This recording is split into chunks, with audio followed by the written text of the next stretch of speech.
আসসালামু আলাইকুম। একটা জিনিস খেয়াল করছেন, আমরা যখন ইরান শব্দটা শুনি তখন আমাদের মাথা কিন্তু কাজ করে যে ওরা শিয়া, ওরা কাফের, ঠিক না? এটা কিন্তু ইহুদিদের একটা চাল। ওদেরও কিন্তু 11টা দল আছে, যেমন আমাদের মাজাব আছে, সুন্নি আছে, হাত ফাঁকা আছে, দেওয়াল ফাঁকা আছে, আরও কি আছে, বুঝছেন না? ওদেরও কিন্তু ঠিক সেরকম। এখন আমাদের যে নবী দাবি করে, তারপরে হচ্ছে আবার নবীর আল্লাহ তালার জায়গায় নিয়ে যায় মাদারপন্থীরা। আবার কাদিয়ানি তো নিজের নবী দাবি করছেন। ওরা যদি বলে যে সুন্নিরা তো নিজেদেরকে নবী দাবি করে, আমরা তো অ্যাটলিস্ট নবী দাবি করি নাই, তখন কী মানে তখন কি ভাববেন আপনারা? বা ওদের মাইন্ডসেটটা কী হবে যে সুন্নিরা হয়তো নবী দাবি করে, ঠিক না?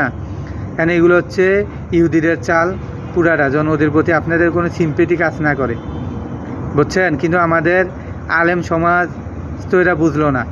ওরা, আপনি একটা জিনিস খেয়াল করছেন, ওরা এতদিন টানে না, এখন ওরা পক্ষে নিবে। ওদের পক্ষে না নিয়ে আমেরিকা ইসরায়েলের পক্ষে নিয়ে কী বলতেছে, ওদের মানে ওদেরকে নাকি সিম্পেথি দেখালে ইমান চলে যাবে।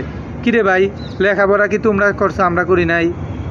মানব সেবা কি তোমরা পড়ো না ইসলামে?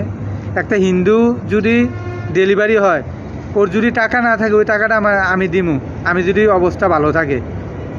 এরা তো মানব সেবা নাকি?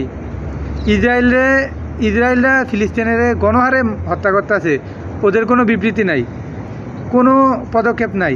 যখন ইরান পদক্ষেপ নেয় তখন বলে যে ইরান শিয়া, ওরা কাফের, ওরা এই, ওরা তে।